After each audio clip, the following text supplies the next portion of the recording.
l'évolution de la valeur réelle du franc congolais depuis l'introduction jusqu'à aujourd'hui. C'est-à-dire, quand vous regardez donc à l'extrême gauche, c'était en juin 1998, quand on a lancé le franc congolais. Un franc congolais achetait combien? 72 cents d'un dollar. Vous voyez la barre là au-dessus, au sommet là-bas, n'est-ce pas? Et quand vous descendez au fil du temps, chaque année qui passait, la valeur du franc congolais dégringolait, c'est-à-dire le franc perdait des valeurs. Au point où, déjà en 2001, quand on prenait le taux d'échange réel du franc, il était l'équivalent de 0. Quand on prend aujourd'hui, je vous invite à... Le taux d'échange aujourd'hui est de combien? 1 dollar égale à 1700, 1750, c'est ça? Prenez 1 divisé par 1700. Faites des calculs rapidement, vous allez trouver 0,0000, beaucoup de zéros, peut-être 1 ou 2 à la fin. Quand vous arrondissez, vous trouvez quoi? Un franc congolais achète 0,5 d'un dollar. C'est ça que ça montre, c'est pour ça que la ligne là est collée à 0. Cela veut dire quoi? Depuis très longtemps, nous avons une monnaie, on nous paye dans une monnaie que j'appelle la monnaie des singes. Je n'insulte personne parce que si j'insulte quelqu'un, je m'insulte aussi, je suis congolais comme tout le monde, n'est-ce pas? Notre monnaie ne vaut absolument rien. Et par conséquent, parce que nous calculons nos budgets, nous faisons nos dépenses en francs congolais, on raisonne en francs congolais. Quand on dit par exemple, on donne à nos enseignants une augmentation des salaires de 10%. Prenez 10% multiplié par la valeur réelle du franc. Parce qu'ils sont payés en francs congolais, n'est-ce pas? Vous obtenez quoi comme augmentation donc, du pouvoir d'achat? 0. Donc, le symbole le plus visible de l'échec des politiques économiques et sociales conduites par le gouvernement de la RDC depuis 1997-98, quand on a introduit le franc congolais, le symbole le plus visible, c'est la valeur de notre monnaie. Conséquence, parce que notre monnaie ne vaut rien, le public n'est pas bête. Ils savent exactement ce qu'il faut faire pour protéger son pouvoir d'achat. Conséquence, la population congolaise n'utilise plus le franc comme instrument d'épargne. Pour épargner de l'argent, si vous avez à garder votre argent pour le dépenser le mois prochain, qu'est-ce que vous faites? On achète le dollar. Et parce qu'on achète la demande pour les devises étrangères est tellement forte que les taux d'échange continuent à dégringoler parce que tout le monde se débarrasse du franc pour acheter des devises étrangères qui protègent mieux le pouvoir d'achat de la population. Conséquence, notre économie nationale est dollarisée à combien? 95%. C'est-à-dire que 95% de l'économie congolaise, des transactions qui se passent dans notre pays, ça se passe en quoi? En quelle monnaie? En dollars. On rejette le franc congolais, on fait tout en dollars, on utilise le franc congolais que quand on n'a pas de choix. Si on est obligé de pouvoir acheter quelque chose, on n'a pas de choix, on utilise le franc congolais. Vous êtes d'accord avec moi? Alors, maintenant, parce qu'on utilise le dollar au lieu du franc congolais, vous savez la conséquence sur le plan économique. La conséquence est que notre banque centrale, qui est l'autorité monétaire du pays, notre banque centrale est incapable de faire son travail. Quel est son travail? De concevoir et de mettre en œuvre la politique monétaire du pays. On ne peut pas conduire la politique monétaire si on ne contrôle pas la monnaie qu'on est supposé gérer. Notre constitution est très claire. L'article 170 de la constitution, qu'est-ce qu'il dit? Il dit que le franc congolais est la seule monnaie utilisable sur l'étendue du territoire national. Mais dans la pratique, est-ce que c'est ça que nous faisons? Nous violons tous les jours la constitution de la République parce qu'on utilise les devises étrangères, contrairement à ce qui est dit dans notre constitution.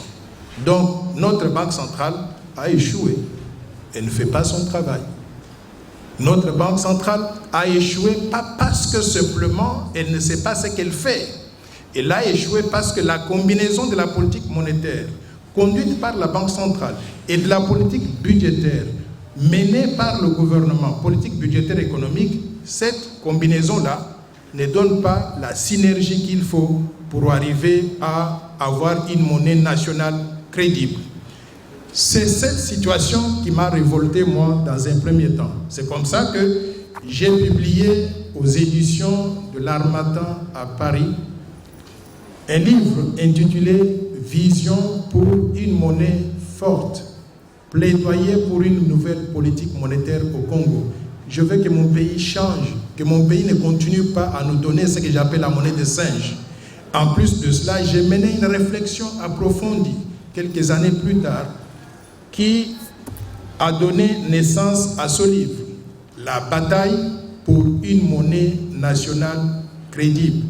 Comment mettre fin à la dollarisation en République démocratique du Congo et redonner aux francs congolais la valeur telle que c'est prévu dans la Constitution pour que ce soit la seule monnaie utilisable sur l'étendue du territoire national.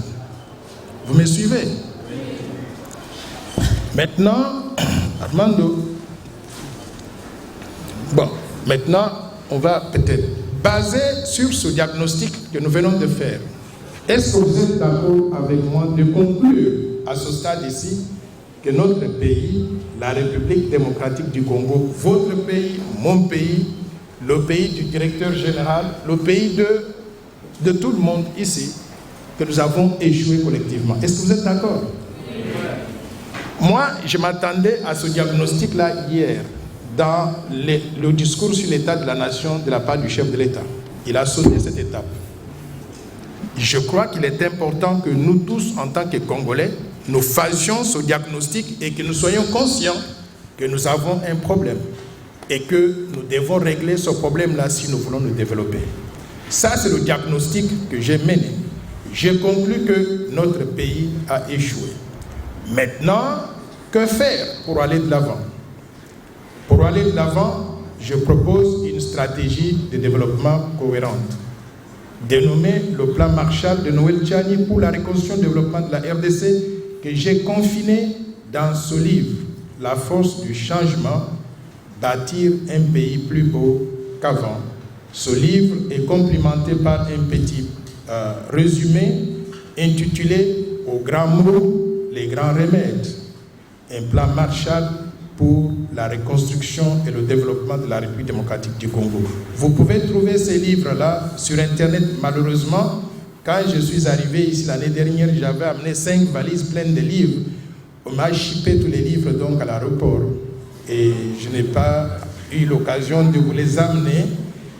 Et je suis sûr que la personne qui a volé les livres est allée simplement les jeter donc dans la rivière Kalamu. Il n'a pas vu d'utilité parce qu'il pensait que comme je venais des États-Unis et qu'on savait que les candidats à la présidence devaient déposer une caution de $100 000, il pensait que j'avais $100 000 dans les livres, dans les valises. Donc il a fait un mauvais travail, il était déçu de ne pas trouver $100 000 et il a trouvé des livres qu'il a jetés dans la rivière Kalamu.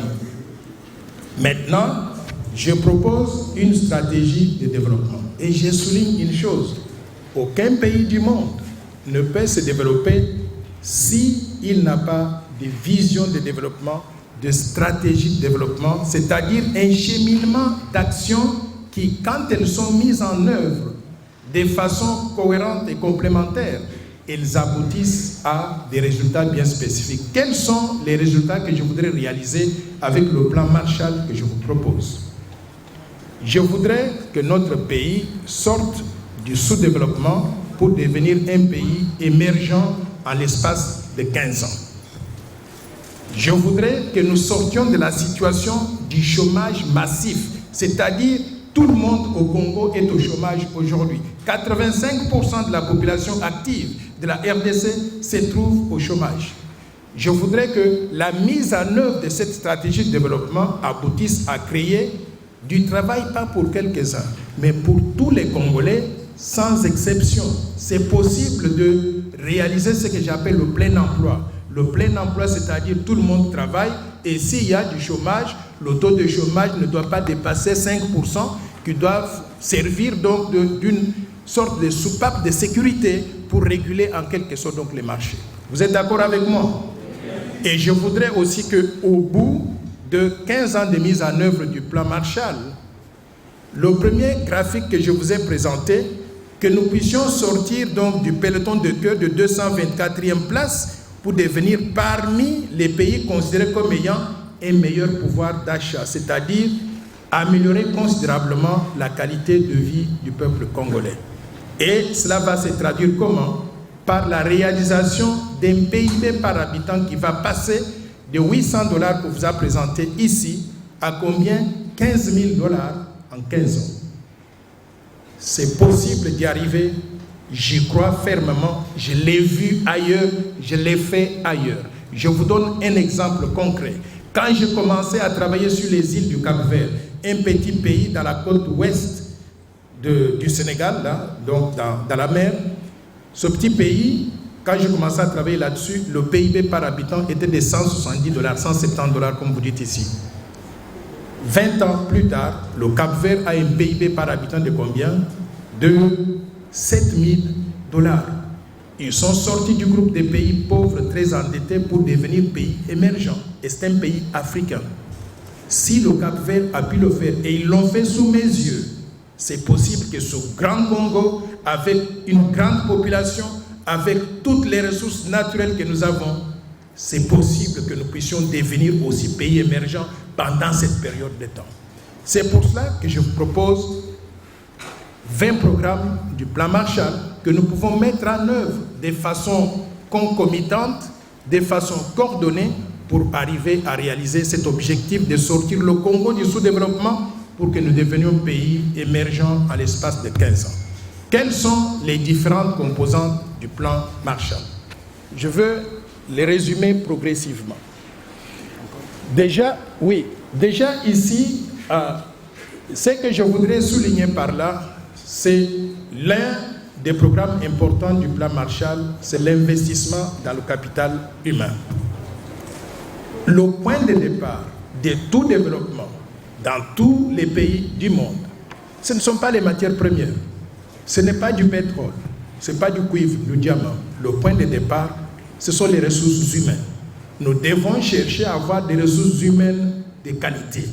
Se débrouiller, comme vous dites ici, pour pouvoir faire des activités différentes. Et si chacun de nous fait quelque chose, que ce soit dans le secteur public ou dans le secteur privé, nous allons contribuer à produire plus pour notre pays et à développer donc la RDC. Donc, l'investissement dans le capital humain est important. Comment est-ce qu'on réalise l'investissement dans le capital humain? Deux ingrédients essentiels. Il y aura un troisième ingrédient, mais je vais commencer par deux. Le premier ingrédient, c'est l'éducation. Nous devons investir dans l'éducation des bases. Nous devons investir dans l'éducation des bases. Les pays asiatiques, connus comme étant les tigres asiatiques, ces pays, ils ont fait en sorte que l'enseignement primaire et secondaire soit obligatoire et gratuit. Je propose que nous fassions l'enseignement primaire et secondaire obligatoire et gratuit pour permettre à tous les enfants congolais d'avoir accès à une éducation de qualité. Quand vous avez terminé le diplôme d'État et que vous avez été dans une bonne école, vous avez eu une bonne fondation, vous êtes capable de pouvoir vous débrouiller pour l'avenir. Maintenant, si vous allez à l'université, je souhaiterais maintenant que notre gouvernement fasse ce qu'il a fait pour moi. Vous ne savez peut-être pas d'où je viens. Je suis le fruit de ce qu'on appelle la gratuité de l'enseignement. C'est-à-dire que quand j'ai étudié à l'école primaire et secondaire en Gandangika, dans le Grand Kassai, j'allais dans une école de missionnaires belges, une école catholique. C'était gratuit, on ne payait rien, on avait des bibliothèques, on avait des livres, on avait des bonnes salles de classe, on étudiait on a dit 2 cours par jour, le matin et le soir on terminait la classe aux environs de 16 heures, on prend une pause donc de 30 minutes, on revient donc dans des classes pour faire les études individuelles, faire les devoirs, rester jusqu'à 18 heures, tous les jours pendant toute l'année scolaire. Et devinez quoi? Quand moi j'ai terminé le secondaire, je suis à mesure de vous dire que j'ai atteint mon niveau d'études que j'ai aujourd'hui là, au moment où j'ai terminé l'école secondaire. Une bonne formation. Il y a eu des choses qui se sont ajoutées quand j'allais à l'université, bien sûr, mais la base, je l'ai eue au niveau du secondaire. Nous devons investir au niveau de l'enseignement primaire et secondaire pour que l'enfant congolais ait cette base-là. Et quand je suis allé à l'université, Dieu a fait que j'avais eu le pourcentage le plus élevé, non seulement du centre des examens d'État, mais des 2 Kasaï combinés, dans l'espace Grand Kasaï. C'est ce pourcentage très élevé au diplôme d'État qui m'a permis d'avoir une bourse d'études du gouvernement zaïrois. Je n'ai fait aucune démarche. Je débarque de Kasaï à Kinshasa. Je rencontre le même soir d'ailleurs, dans un deuil, le ministre de l'Enseignement supérieur de la recherche scientifique, professeur Dielo Mpenge Osako, paix à son âme. Je le rencontre là-bas. Il me demande, toi, tu fais quoi dans la vie? Je lui dis, je viens de terminer l'école secondaire. Il dit, ah, vous avez quel pourcentage? Quand je lui dis, à l'époque, on avait des résultats publiés dans Salongo et Lima, c'était les 2 grands journaux de l'époque. Je prends les journaux et je lui donne, il regarde, il dit, tiens, vous avez le pourcentage le plus élevé sur cette page, dans tout le journal. Tu mérites d'avoir une bourse d'études. Je dis, ah bon? Et je pensais qu'il voulait me donner la bourse d'études pour aller au campus de Kinshasa. Il me demande de venir au ministère de l'Enseignement supérieur de la recherche scientifique le matin, le jour suivant. Quand j'arrive là-bas, il demande à son secrétaire particulier, le nôtre, vous le connaissez très bien, Lambert Mende Omalanga. On lui demande de vérifier les listes des boursiers. Est-ce que c'est déjà signé? Il dit non, on attend votre signature. Le ministre lui donne des instructions, lui dit ajoutez le nom de ce monsieur.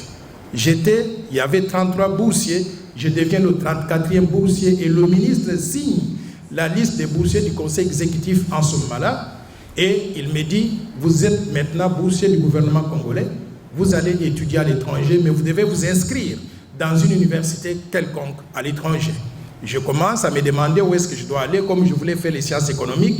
Il m'envoie voir professeur Mabi qui avait étudié à Liège et Chilombo Wanshimba qui était PDG de l'Union zaïroise des banques qui me conseillent tous les deux d'aller à Liège. C'est comme ça que j'écris à l'université de Liège et Chilombo Wanshimba m'avait donné le nom du professeur Albert Menge et de Guy Gwaden. Ils sont vivants. Ils sont vivants et Guy Gwaden était devenu gouverneur. Je l'ai fait venir ici. Il était ici? Il y a 3 semaines. Oh là là, j'aurais dû le voir. Ouais. Et Guy Gwaden est devenu par la suite gouverneur de la Banque nationale de Belgique, donc gouverneur de la Banque centrale. C'est comme ça que je suis allé à Liège et j'ai étudié à Liège jusqu'à terminer ma maîtrise en sciences économiques. Donc, l'investissement important à faire pour le développement des ressources humaines, c'est l'éducation. C'est pour cela que je soutiens l'initiative du chef de l'État pour la gratuité de l'enseignement. Je pense que c'est une initiative louable. Elle était inscrite dans notre Constitution depuis longtemps. C'est mieux tard que jamais qu'on commence aujourd'hui, même si je sais que la gratuité telle qu'elle est annoncée, elle présente beaucoup d'imperfections. Il va falloir qu'on puisse trouver des mesures d'encadrement appropriées pour que la gratuité de l'enseignement ne se transforme pas à un fiasco de l'éducation nationale. Pour cela, je pense qu'il va falloir coupler la gratuité de l'enseignement avec d'autres mesures, notamment la réhabilitation des salles de classe. Il y a beaucoup d'écoles publiques qui ne sont écoles que de nom. Les enfants se mettent par terre. Il faut réhabiliter toutes les salles de classe sur l'étendue du territoire national. Il faut construire des nouvelles écoles en nombre suffisant pour que le ratio d'élèves par rapport à enseignants puisse baisser aux environs de 30-35 élèves par enseignant par classe. Et nous devons aussi nous assurer que nous équipions toutes les écoles des bibliothèques modernes pour que les enfants aient accès aux livres, à l'Internet, pour qu'ils soient en mesure donc de mener des recherches, de savoir comment on fait des recherches. Nous devons aussi penser aux conditions salariales des enseignants. J'ai visité la semaine dernière une école en Djili qu'on appelle le collège Bonsomi et j'ai rencontré les enseignants de très haute facture, des gens dédiés à leur métier, qui aiment ce qu'ils font. Mais la première préoccupation, c'est que une fois qu'on a introduit la gratuité de l'enseignement, on a supprimé les frais que les parents payaient pour subvenir aux besoins donc de ces enseignants. Qu'est-ce qui est arrivé? Les enseignants n'ont plus cette subvention-là, si je peux dire, cette aide financière. Et aujourd'hui, ils ont perdu en moyenne $500 de pouvoir d'achat par mois. Il faut que quelqu'un arrive à suppléer à ce besoin-là. Et je pense que le gouvernement doit chercher à augmenter le budget pour être en mesure d'augmenter les salaires minimum garantis, au moins pour couvrir cette perte de pouvoir d'achat des enseignants. Moi, je propose un salaire minimum garanti sur l'ensemble du territoire national, évalué à combien? $1000 par mois. Payable à tout le monde, tous les enseignants, les militaires, les policiers, les infirmiers, les médecins, au moins $1000 par mois, parce que je considère que ce niveau-là est suffisant pour permettre à quelqu'un de vivre avec dignité. En plus, maintenant, de l'enseignement, un autre élément important qui entre dans la qualité des ressources humaines, c'est la santé. Les Congolais, mes chers compatriotes, j'espère que vous êtes conscients de ça, meurent trop tôt et trop vite. L'espérance de vie à la naissance au Congo est de combien aujourd'hui? Entre 45 et 50 ans. Et vous savez à combien s'élève l'espérance de vie dans d'autres pays? En France ou en Europe occidentale, 83 ans. À Monaco, 90 ans. En d'autres termes, les Congolais vivent la moitié de vie que les autres citoyens du monde. Ce n'est pas normal. Nous sommes tous les enfants de Dieu. Nous pouvons établir des conditions telles que chacun de nous vive de la même façon que les autres. Donc, pour augmenter l'espérance de vie, nous devons améliorer les conditions de santé. L'accès aux soins de santé est primordial. C'est pour cela que je pense que le programme de réhabilitation du secteur de la santé doit inclure un certain nombre d'actions. La première des actions, c'est introduire ce que j'appelle l'assurance maladie universelle. Vous savez ce que c'est? L'assurance maladie universelle. Est-ce que vous me suivez? Oui. Ok. L'assurance maladie universelle veut dire que vous êtes assuré auprès d'une compagnie et que quand vous tombez malade, vous allez voir votre médecin, il vous soigne, il prépare la facture et il vous donne la facture ou bien il envoie à votre compagnie d'assurance, il est payé automatiquement. Donc vous n'avez pas besoin de dire que vous n'avez pas d'argent, donc vous ne pouvez pas partir à l'hôpital. Je trouve que les soins de santé au Congo coûtent extrêmement cher. Et je comprends pourquoi nos compatriotes meurent tous les jours. Je vais vous donner un exemple concret. La semaine dernière, je suis dans mon appartement ici. Je commence à avoir mal au genou. Je ne savais pas d'où ça venait. Et soudainement, je me rends compte que je ne peux pas me mettre debout. J'ai demandé qu'on m'amène à l'hôpital. On m'a amené à l'hôpital HG Hospital, à Limete, l'hôpital des Indiens comme on l'appelle. Et quand on arrive là-bas, un hôpital, je dois saluer les efforts que le propriétaire de l'hôpital a fait. Excellent. Les conditions de santé, les équipements, les laboratoires, tout, la pharmacie, juste comme aux États-Unis. J'étais content qu'on m'amène là-bas parce qu'en très peu de temps, ils ont fait les rayons X et ils ont déterminé de quoi il s'agissait. J'avais un os dans le genou qui apparemment était cassé et on ne sait pas, je n'étais même pas tombé, je ne sais pas comment c'est arrivé. Mais ça, c'est le bon côté. Ils m'ont fait, on appelle ça kinésithérapie, les massages. Voilà, ils ont fait les massages, ils m'ont donné les médicaments, ils m'ont donné une sorte de chaussettes que je porte donc autour du genou. J'étais soigné en moins de 2 jours. Voilà, donc tout était réglé en très peu de temps. Mais ça, c'est le bon côté, n'est-ce pas? Maintenant, le coût. Vous savez combien, après avoir passé 3 heures dans cet hôpital, quand je devais quitter, on me dit, mais vous devez passer à la caisse. J'ai dit, ah bon? Je suis allé à la caisse, $1000. $1000 pour 3 heures passées à l'hôpital. Moi, j'ai trouvé ça incroyable. Imaginez que 90% de la population congolaise, ils n'ont pas $1000 rien que pour vivre. Comment est-ce qu'ils vont dépenser $1000 pour se faire soigner? Donc, l'accès aux soins de santé, c'est une priorité des priorités. Nous devons mettre en place un système d'assurance maladie qui permette à chacun de nos compatriotes de se faire prendre en charge lorsqu'il tombe malade. Pour cela, on doit coupler aussi cette mesure avec un certain nombre d'éléments.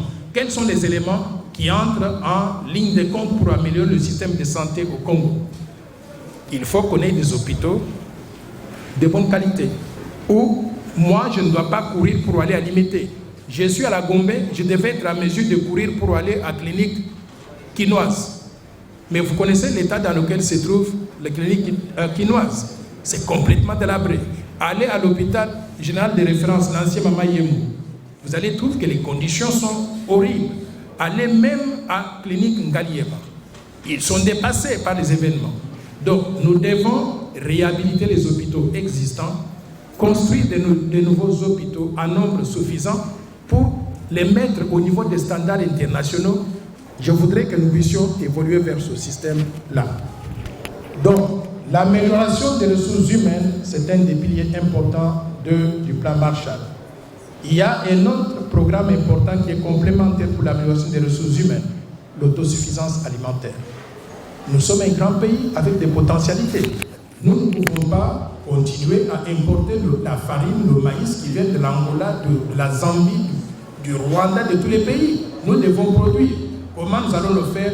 Mécaniser l'agriculture, l'élevage et la pêche pour être à mesure de produire localement tout ce que nous consommons et être à mesure aussi de pouvoir exporter vers d'autres pays. Un autre programme important du plan Marshall, c'est le développement de ce que j'appelle les infrastructures de base. Un grand pays, nous sommes un pays en théorie, mais on a plusieurs pays mis ensemble parce que nos provinces, on dirait que ce sont des États dans un État, ne sont pas connectés entre elles-mêmes. Nous devons créer un système de routes, d'autoroutes, pour que nos provinces soient connectées, qu'on puisse réaliser ce que j'appelle l'intégration nationale.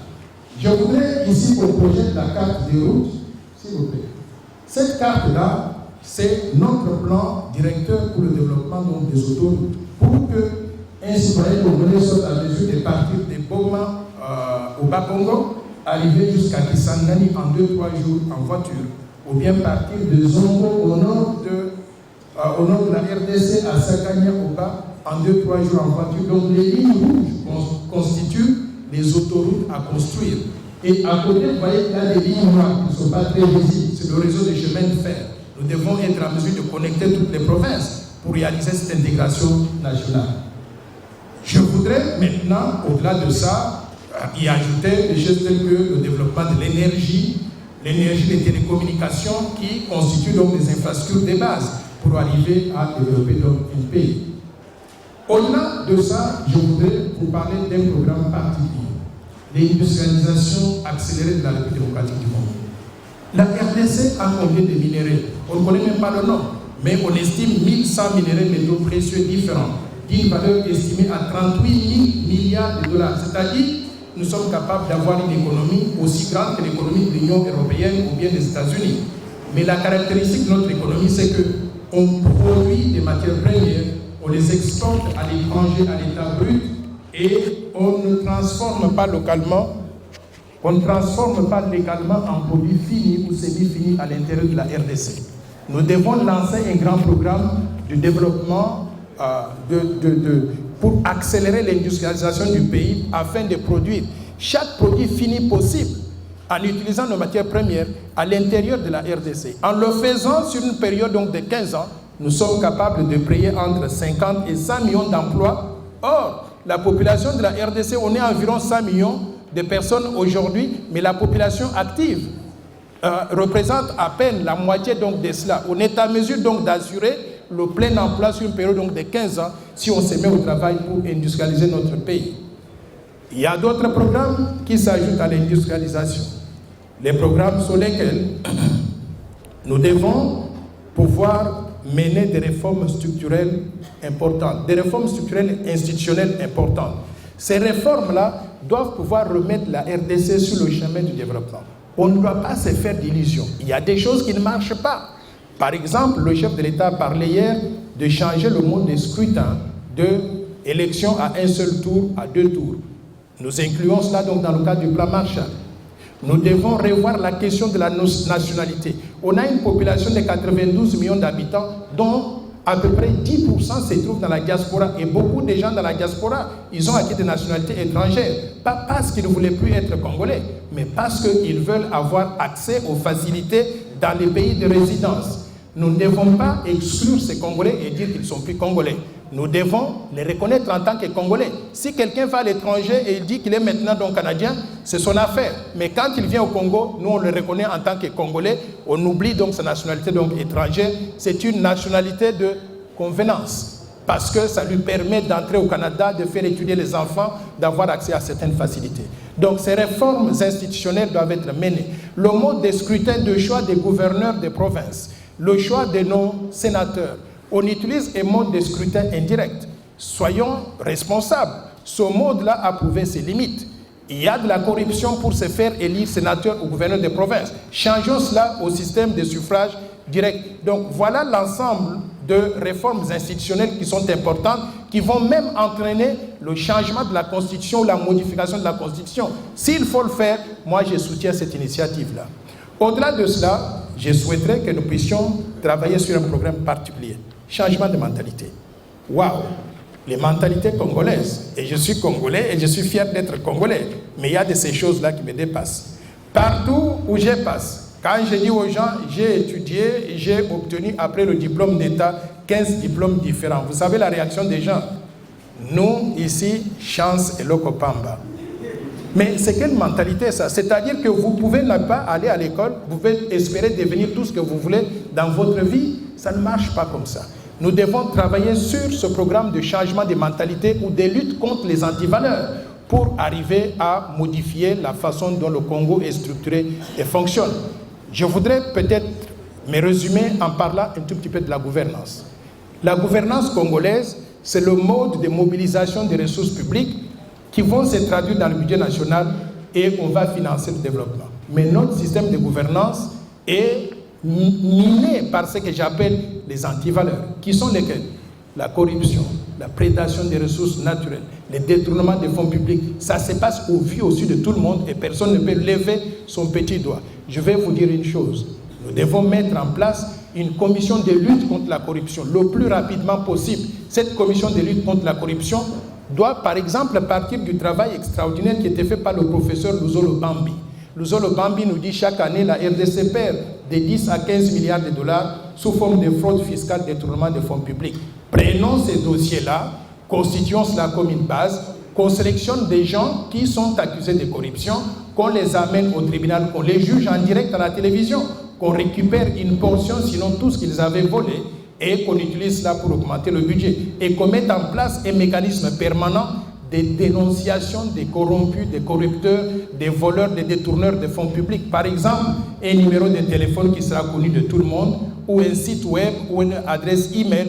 Vous connaissez quelqu'un, vous dénoncez cette personne-là là-bas, les investigateurs vont mener les enquêtes, on prend la personne, on la met devant la barre, on la juge, on la condamne, on la met en prison. Mais une fois que vous allez en prison, on vous met pour 10 ans, 15 ans, 20 ans ou 30 ans. Quand vous sortez de là, vous n'êtes pas au bout de vos peines. Vous ne pouvez plus postuler pour un mandat électif, vous ne pouvez plus travailler dans l'administration publique, vous ne pouvez plus soumissionner pour les marchés publics. Et moi, je voudrais même aller très loin. On vous arrache votre carte d'électeur et le passeport congolais parce que vous êtes un mauvais citoyen. Donc, si nous faisons ce programme de lutte contre la corruption, vous allez voir que l'impact sur le budget national va être extraordinaire. Je voudrais peut-être me résumer là-bas parce qu'il y a beaucoup d'autres programmes, mais je ne voudrais pas prendre tout le temps. Je voudrais vous donner le temps de pouvoir poser des questions. Comme ça, on peut échanger là-dessus. Je vous remercie. Alors, ma première préoccupation s'adresse au conférencier et cela se dit de la manière suivante. Pourquoi vous avez utilisé le nom de Georges Marchal, ancien secrétaire du Trésor aux États-Unis d'Amérique dans votre plan? Il y a un ministère caché dedans ou comment? Alors, dernière préoccupation, vous l'avez évoqué dans votre intervention qu'aucun pays du monde peut se développer s'il n'a pas de vision. Vous connaissez bien avec moi que la République démocratique du Congo venait d'être dotée d'un plan national stratégique de développement, PNSD, depuis le 10 mars 2018 pour une période allant de 2018 à 2022. C'est un travail élaboré par des experts comme vous et des consultants comme les professeurs ou les DG Mbaga. Alors, mes préoccupations sont les suivantes. Quelles sont les innovations que vous apportez dans votre plan, à part la durée? Alors, j'aimerais aussi connaître les coûts de votre plan. Autre préoccupation, est-ce que dans votre plan, nous serons toujours dépendants des PDF, les partenaires techniques et financiers ou des bailleurs de fonds? Dernière préoccupation, aujourd'hui vous n'êtes pas président de la République, ni ministre. Quelles sont les actions que vous allez mener pour que votre plan soit attendu dans tous les territoires nationaux? Merci beaucoup. Le mot plan Marshall est devenu aujourd'hui synonyme de plan de reconstruction d'un pays. C'est un terme générique. C'est comme partout dans la ville ici, on parle de frigidaire. Quand on dit frigidaire, ça veut dire l'endroit, la chambre froide où on garde donc les poulets, de l'eau, et ainsi de suite. Mais il y a plusieurs, c'était une marque. Mais c'est une marque qui a fait des preuves dans ce domaine-là et qui est devenu le symbole en quelque sorte de cet instrument, de cet appareil de refroidissement de biens de consommation. Donc le plan Marshall aujourd'hui est utilisé simplement comme étant le mot plan de reconstruction d'un pays. Pourquoi j'ai préféré ce mot-là? J'avais le choix, et d'ailleurs beaucoup de mes compatriotes ici avaient dit, mais pourquoi ne pas l'appeler seulement le plan Tchiani? Si je l'avais appelé le plan Tchiani, il y avait deux choses. Un, tout le monde allait se demander, mais qui est-il? Est-ce que c'est un plan de construction d'une maison? Est-ce que c'est un plan pour faire une usine? Ou bien, donc personne n'allait savoir, Tchiani, je ne suis pas connu pour que mon nom puisse avoir l'effet souhaité. Mais quand j'ai dit le plan Marshall de la RDC, à la minute que j'ai utilisé le plan Marshall de la RDC, il y a eu des journaux internationaux qui m'ont interpellé. Time Magazine. Vous pouvez aller sur Google, mettez Time Noël Tchiani. Vous allez voir un article que Time Magazine a publié. Pourquoi? Parce qu'ils étaient curieux. C'est quel plan qui parle de la reconstruction donc de la RDC? Et ils m'ont demandé d'écrire le résumé. Quand j'ai écrit le résumé, en moins d'une heure, ils avaient publié, mis en ligne, et ils m'ont dit, Time Magazine, dans les 3 jours qui ont suivi, l'article est lu par plus de 50 millions de personnes à travers le monde. J'aurais souhaité que les 50 millions soient des Congolais. Mais il y avait des Chinois, des Japonais, des Français et consorts. Donc le mot plan Marshall, c'était juste une stratégie marketing pour faire connaître ce que je voulais faire pour la République démocratique du Congo. Mais tenant compte de sensibilité nationale, un des journalistes congolais ici, Bienvenu Bakoumani, qui travaillait pour le Potentiel, actuellement il travaille pour l'agence France Presse AFP, avait suggéré pour qu'on puisse couper la poire en deux, qu'on appelle le plan Marshall de Noël Tchiani pour la reconstruction et le développement de la RDC. Comme ça, on y a ajouté une dose de fierté nationale, mais entre-temps aussi, on gardait la première portion du plan Marshall pour que tout le monde à travers le monde sache qu'il s'agit donc d'un plan de reconstruction de notre pays. C'est la seule raison. Mais à part ça, je vais vous dire aussi que quand je suis arrivé à la Banque mondiale, la personne qui m'avait recruté s'appelle Catherine Marshall. Catherine Marshall, c'est la petite fille de George Marshall. Si on ne doit pas rassembler les meilleurs pour arriver donc à exécuter, il y a l'un de vous qui a posé cette question-là. Je vais vous dire, mais c'est ça que nous sommes en train de faire. La raison pour laquelle je pars donc d'une communauté à l'autre pour présenter le plan. Je viens ici chez vous parce que je sais que vous représentez l'intelligence, la crème intellectuelle. Vous êtes les meilleurs que la RDC a à produire. Je veux que vous partagez ces idées, que vous en faites ces idées, qu'elles deviennent des idées partagées. Et quand nous avons ça, nous allons maintenant mettre en œuvre le plan de façon réussie. Et je vous rappelle que les hommes passent, mais les institutions restent. Ce plan, je l'ai publié, pourquoi? Il y a des gens qui m'ont dit, mais faites attention, les politiciens vont voler des idées. Je voudrais qu'ils volent, et d'ailleurs, ils ont pratiquement tout volé. Mais quand ils volent tous les jours, moi, je suis heureux parce que je les éduque et je les amène. Regardez tous les discours des politiciens. On était en campagne, il y avait quelqu'un qui avait un plan, personne n'avait un plan comparable à celui-ci. Aujourd'hui, tout le monde parle de la même chose. Mais on peut copier, on peut plagier, mais on ne saura jamais faire comme l'auteur lui-même. Le professeur connaît toujours mieux que les enseignants et que les élèves. Les actions à mener pour que ce plan soit connu par le Congolais. Oui, maintenant les actions à mener pour que le plan soit connu par tout le Congolais, c'est ça que nous essayons de faire. Je passe souvent dans les médias, à la télévision, mais je parle aussi d'une communauté à l'autre. J'ai parlé à l'IPEN tout récemment, il y avait une salle pleine d'au moins 1500 élèves, la salle de promotion K2, et je vois dans la salle, je salue la présence donc, des étudiants de l'IPEN. Mettez-vous debout s'il vous plaît. Voilà, il y a des étudiants de l'IPEN, ils sont éparpillés dans la salle. Je les appelle maintenant les 12 disciples. Ils suivent Jésus partout où Jésus passe pour enseigner. Et ils intériorisent le plan.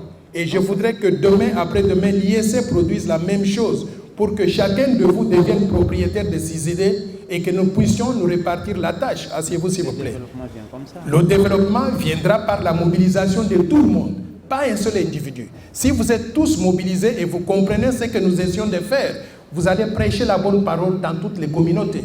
Et il y a des communautés où je ne pourrai jamais arriver, mais l'un d'entre nous dans cette salle pourra arriver et expliquer aux autres. Je suis allé la semaine dernière à l'Institut Bonsomi, au collège Bonsomi. J'étais frappé. Ce sont les élèves de l'école secondaire, mais ils ont compris. Ils ont compris le plan et ils disent c'est ça que nous voulons mettre en œuvre pour développer la RDC. J'aimerais savoir ceci. Nous tous ici présents, nous savons que la RDC a des ressources minières et quelques richesses auxquelles nous ne savons pas exploiter. Maintenant, comment on peut faire pour mieux exploiter ces richesses et pour avoir un meilleur développement dans notre pays et pour augmenter notre budget? Pour y arriver, on ne se réveille pas simplement un matin, on dit nous sommes jeunes, nous allons développer la RDC. Il y a un processus, une préparation à faire. C'est pour ça que je vous dis encore une fois, la première étape pour que la jeunesse soit préparée, c'est l'éducation, les études. Études primaires, études secondaires, études universitaires de qualité. Je vois aujourd'hui des étudiants qui ont terminé les études, mais qui ne sont pas capables de pouvoir contribuer comme on le souhaite au développement du pays. Prenez les études au sérieux. J'ai fait cette présentation dans d'autres pays et je vais vous parler très brièvement de l'expérience que j'ai eue au Japon et aux États-Unis en présentant ce plan Marshall à l'université de Tokyo, à l'université de Keio et à l'université de Osaka, au Japon. Et aux États-Unis, j'ai fait à Columbia University, Howard University, et j'ai fait aussi à Harvard University. Mais partout où je suis passé, par exemple à Tuskegee University aux États-Unis, en Alabama, la salle était pleine. Il y avait plus de monde dans la salle que vous qui êtes congolais. Et c'était des Américains, la grande majorité étaient des Noirs américains. Tuskegee University, c'est l'université d'où était sorti Lionel Richie, le chanteur. Alors, quand j'ai vu que les Américains étaient trop intéressés par ce plan, il y a une curiosité qui a retenu mon attention. Je me suis dit, mais quel est l'intérêt que vous avez dans ce plan? Ils voulaient voir, surtout les Noirs américains, il y en a beaucoup qui veulent que l'Afrique se développe. Ils considèrent l'Afrique comme étant le motherland, donc la mère patrie. Si ça démarre ici, ça se développe bien, il y aurait beaucoup d'Américains noirs qui reviendraient donc en Afrique. Donc ils sont très intéressés que ce plan réussisse. Mais pour ça, la jeunesse américaine a non seulement pris des notes, mais ils ont enregistré toute la présentation, toute la discussion, et ils ont mis ça dans la bibliothèque. C'est-à-dire que Noël Tchani peut ne pas être aux États-Unis. Quand un étudiant américain veut connaître le plan Marshall sur la RDC, il va à la bibliothèque, il consulte.